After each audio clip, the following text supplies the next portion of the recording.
mungkin 5 tahun. Oh, oke. Rata-rata ada setahun, beda-beda lah kita. Ada setahun, 2 tahun, 3 tahun, 1 kali. Oke. Pemirsa, aku mau kenalin dulu ya profilnya. Ini Bapak Kapten kita yang suka mendarai pesawat-pesawat gitu. Yang menujunya kemana sih? Ke hati kamu kan sih, ya kan? Nah, ini sekarang aku udah sama kapten pilot. Mau panggil apa, Cap? Cap aja lah ya. Iya boleh. Kalau teman-teman sih di Robi manggilnya Om Bayu. Om Bayu, aduh, jangan Cap aja, Cap. Ini berapa lama nih, Cap? Peliharanya? Hobi koi sih mungkin sudah 9-10 tahun. Tinggal di rumah ini 5 tahunan. Jadi kolam ini sudah berumur kurang lebih 5 tahun. 5 tahun. Nah, terus ini jinak gak sih, Cap? Jinak boleh di Coba ya. Nah ini. Gimana sih caranya gini ya? Coba tangannya ya, Oh, gitu. sabar baru datang ini. Oh. Gitu tuh ya. Ini ikannya jinak nih, tangan aku begini nggak apa nih? Nggak apa-apa. Nggak apa ya, Cap ya? Oh iya dong, dia jinak. Oh iya bener.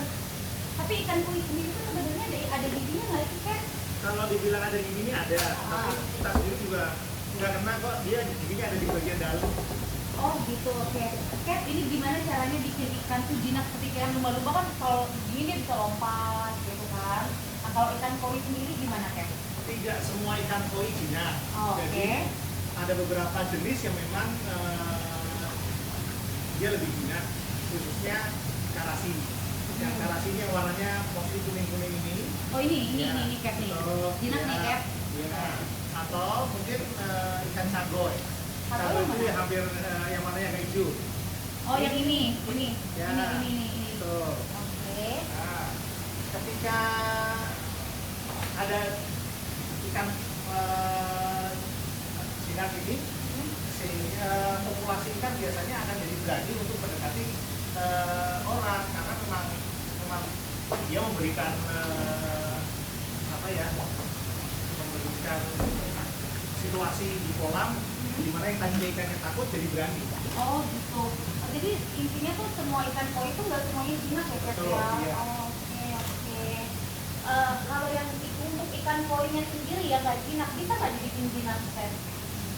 Kalau secara ikannya sendiri tidak, tapi untuk keseluruhan kolam bisa dengan cara memberikan dengan cara di kolam itu diberikan jenis karasi atau caboy tadi, Oh, sehingga paling tidak yang ikan yang tadinya nggak berani pun lama-lama juga berani mendekat, karena mau nggak mau kalau dia nggak mendekat nanti dia nggak dapat makan. Oh, oke. Cap, ini kan Iya. kolamnya nggak terlalu besar nih. Betul. Yang sebelumnya kan aku bedah kolam yang sebelumnya, kolamnya besar nih. Jadi ikan koi itu nggak selalu ikan apa sih kolamnya besar dia bisa hidup ya. Kolam dengan yang sedang seperti ini pun ukuran seperti ini dia juga bisa ya berkembang biak ya. Bisa, jadi mungkin kualitas air, perputaran tonase air pun juga menjadi suatu pertimbangan, di mana contohnya dari kolam ini yang 20 ton, itu airnya diputar hampir 40 ton, sehingga memberikan nuansa bahwa mereka berenang di kolam yang jauh lebih besar. Oh, oke. Ini airnya sendiri kalau berenang kan kasih favorit nih, Cap. Kalau buat ikan sendiri gimana? Saya menggunakan air tanah, bukan dari air pump. Jadi dalam proses sirkulasi air ini saya memakai ozon yang kadang juga dipakai di kolam renang, sama UV juga ada sih. Tapi mostly ya kita pakai ozon. Misalnya sih filterisasi biasa saja. Oh, oke. Cap, ini kalian kan gede-gede banget nih, Cap. Biar pemirsa di rumah nih ya yang sekarang lihat bedah kolamnya Captain kita ini nih yang benar banget pesawat hati kalian. Itu apa sih selain dikasih makan ada cemilan-cemilan lainnya nggak gitu, Cap? Saya ngasih suplemen maggot sementara ini sehari, sore hari sekali. Bentar saya ambilin makanannya ya. Iya, oke. Ini bungkus cemilannya, Cap ya? Ya, Ini apa? Ini namanya maggot ini. iya maggot betul. Dan di mana dia ada suplemen bukan makanan harian, tetapi kan konsumen. Pemirsa, kalian tahu nggak sih yang disebut maggot untuk ikan koi itu adalah ulat kering ternyata, pemirsa. Tuh. Oh, ini cemilannya ya? Ya, ikan sangat suka ini. Oh gitu, Boleh. boleh kasih? Boleh Coba banget. ya, tes. Oh, ini nyarinya susah nggak sih? Enggak, sekarang beli di online shop juga. Oh, ininya sendiri ini waktu ini magotnya ini nyarinya susah nggak, Cap?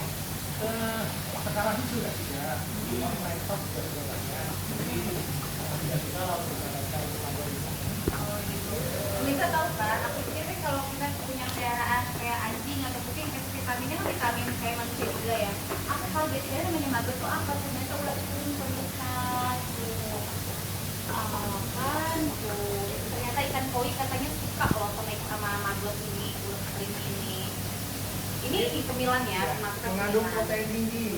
Oh, Jadi ya. juga kalau kita kasih terlalu sore juga tidak bagus buat level ikannya sendiri. Jadi memang sekali aja sehari, bukan sebagai makan harian.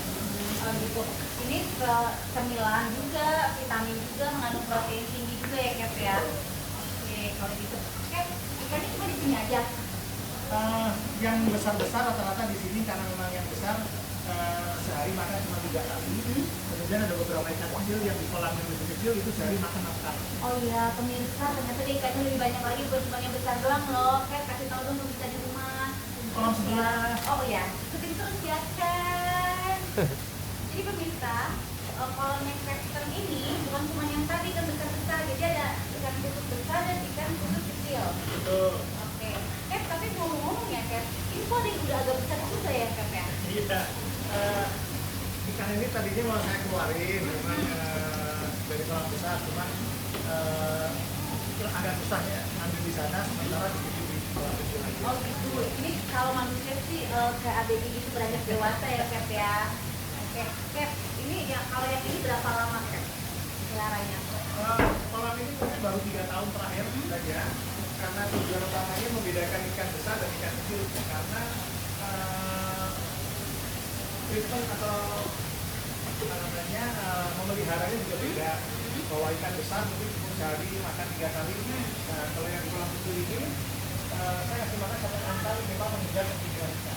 Oh gitu, jadi treatmentnya beda ya, Iya. beda-beda ikannya. Oh ada yang masih kecil banget nih. Betul. Tuh, pemirsa bisa dilihat ya, ada yang masih kecil banget. Ini pemirsa tuh.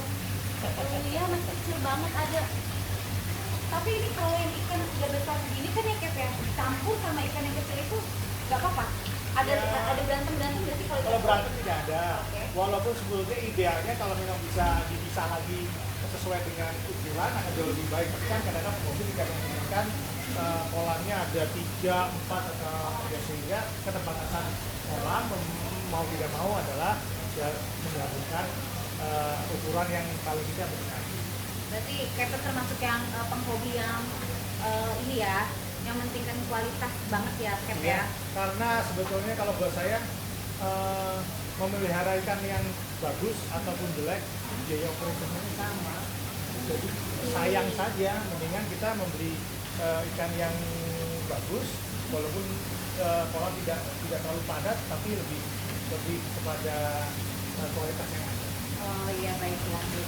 Pemirsa, sekarang kalian puas-puasin melihat ikan-ikannya Captain ini. Nanti sebentar lagi kita ajak duduk Captainnya, kita kulik abis, kuras abis, pokoknya kuras nggak sih kolam tentang koi. Ikuti kita terus. Jadi pemirsa, sekarang kita mau ngulik-ngulik, ngebahas semuanya di bedah kolam seperti biasa di Koispedia yang awam jadi paham, iya kan? Cap, Ya, ini kan Cap kan udah hobi ini udah lama nih. Sekarang kedepannya Cap tuh mau hobi apa lagi? Khususnya buat koi ya, koi. ya akhir-akhir ini Hah?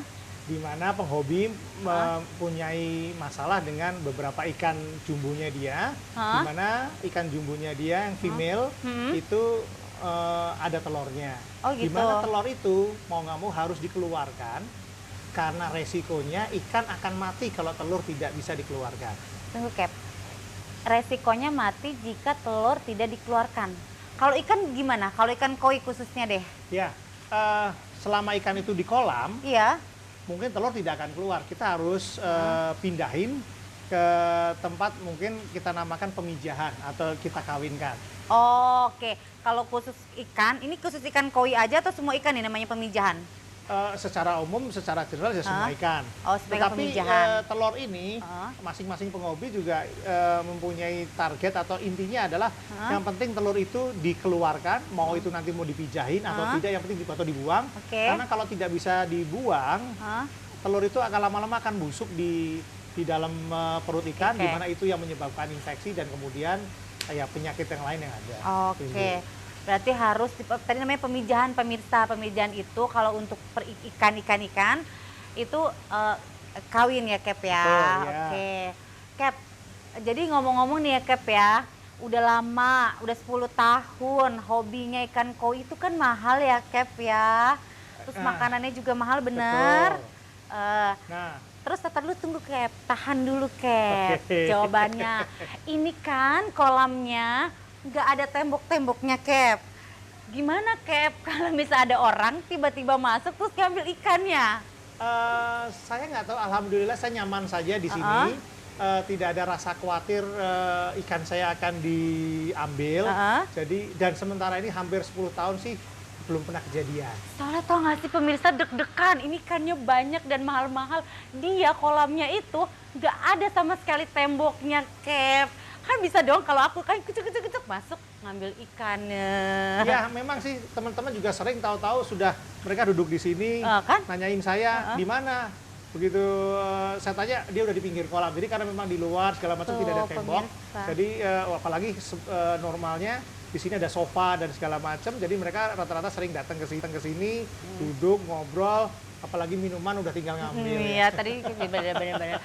Kayaknya Capnya ini ya murah hati. Selain hobinya mahal, hatinya juga murah gitu. Hatinya nggak mahal ya, masalahnya. Jadi dia itu kalau pemirsa bisa lihat, kolam itu sama sekali nggak ada tembok. Dan padahal ikannya tuh banyak banget dan besar-besar loh. Ya kan, Cap? Ya, alhamdulillah lah. Sementara ini tidak ada kekhawatiran itu, malah yang saya jadi seneng, beberapa teman sih suka datang ke sini ngobrol karena mungkin juga mereka datang masuk gampang aja lah gitu. Oke. Cap, biar pemirsa di rumah tahu nih, jelasin dong, Cap, kasih tahu dong buat info-info pemirsa di rumah kan yang kali aja mau hobinya ikan koi juga, bagusnya makanannya apa, vitaminnya apa, terus dikasihnya sehari berapa kali, kalau sakit bagaimana gitu. Ya sebetulnya kita bisa simple aja. Koi kadang kita bisa menjadi hobi yang mahal, atau bisa pun tidak harus mahal pun juga bisa. Mungkin kita bisa mulai dari kolam. Yang penting kolam itu ideal. Ideal ini saya bisa bilang bahwa kedalamannya cukup, tidak harus besar. Yang penting targetnya apa dulu juga. Keterbatasan lahan sih biasanya penghobi punya keterbatasan lahan. Nah, tapi ketika kolam itu terplanning, terencana dengan baik mengenai sirkulasi dan segala macamnya, sehingga memudahkan kita juga untuk maintenance, ikannya juga paling tidak nyaman. Yang penting nomor satu membuat ikan itu nyaman. Ketika ikan itu nyaman, kemungkinan besar mereka akan tumbuh dengan baik. Tuh pemirsa, bukan manusia aja yang nyaman, ikan juga perlu kenyamanan ya, Cap ya. Betul, nyaman ini banyak hal, bisa dalam suhu air, bisa pH air, dan berbagai macam hal lain. Jadi ketika yang diutamakan adalah kestabilan daripada parameter air, dimana kalau parameter airnya itu stable, ikan nyaman, bisa dipastikan ikan akan tumbuh dengan baik. Tuh pemirsa dengerin, pokoknya kalian yang awam jadi paham ya, dengerin kata Cap. Cap, ini ya satu lagi nih, Cap, boleh tanya-tanya ya. Kemarin kan kita social distancing, adanya corona, bener nggak sih? Itu berdampak nggak untuk Cap dan ikan-ikan koi ini? Berhubung saya banyak di rumah, akhirnya saya melaksanakan pemijahan ikan karena saya banyak waktu, sehingga di kolam yang satunya lagi saya memijahkan jenis karasi, di mana saat ini ikan-ikan sedang menetas dan mungkin jumlahnya saat ini antara bisa saya perkirakan antara 5.000 sampai 8.000 ekor ikan. 5.000 sampai 8.000 ekor ikan. Tuh dampaknya ya, Iya. dampak dari corona. Betul, kan di rumah saja. Tuh pemirsa, semuanya nggak terlalu buruk ya kan, masih bisa kita berkreatif atau apa segala macam di rumah aja, bener nggak? Dengan adanya di rumah aja, Captain kita ini yang suka bawa pesawat menuju hati kalian itu ya kan, dia bisa jadi apa tadi namanya, Cap? Breeder kalau kita nyebutnya, jadi peternak ikan. Peternak ikan dari 5.000 sampai 8.000, wow. Cap, Iya. sekarang kasih pesan-pesan dong untuk pemirsa di rumah untuk koi. Khususnya, bagusnya makanannya apa, vitaminnya apa. Kita juga sebetulnya sesuaikan juga dengan budget yang ada. Nah, tuh. Karena tidak semua makanan import itu bagus. Makanan lokal pun juga bagus. Tergantung dari kita juga bagaimana cara memelihara air. Karena terlalu banyak kasih makan ikan pun yang terjadi ikannya bukan malah menjadi besar, tapi keadaan airnya jadi malah keruh. Kemungkinan amoniaknya tinggi, malah itu jadi membuat ikan jadi sakit atau even makanan lokal. Saya sih mungkin tidak nyebut merek. Yang penting adalah kita tahu memberikannya sebanyak apa, karena itu penting. Ikan nggak dikasih makan, mau 2 bulan juga nggak mati. Tapi ikan dikasih makan terlalu banyak, bisa 2-3 hari malah banyak bisa mati karena mungkin keadaan kualitas airnya jadi buruk. Tuh pemirsa, penting banget ya itu ya poin-poinnya ya, Cap, yang nggak selalu mahal untuk ikan koi, makanannya lokal pun bisa, gimana caranya kasih makannya, bla-blanya ya, Cap ya. Cap, terima kasih banyak ya, Dominic udah diperbolehkan nih ngobrak-ngabrik kolamnya. Terus juga kita dijelasin di sini nggak perlu mahal. Betul. Untuk ikan koi, yang penting caranya ya, Cap ya. Oke pemirsa, kalian udah nemenin Dominic ngulik-ngulik, ngobrak-ngabrik kolamnya Bapak pilot kita Captain ini ya kan. Cap, Koispedia itu punya ini loh. Yang awam jadi paham, ngomong nih, Cap. Yang awam jadi paham. Oke, mulai ya, 1, 2, 3. Koispedia. Yang awam jadi paham. Iya kan, love, love, love, love, love.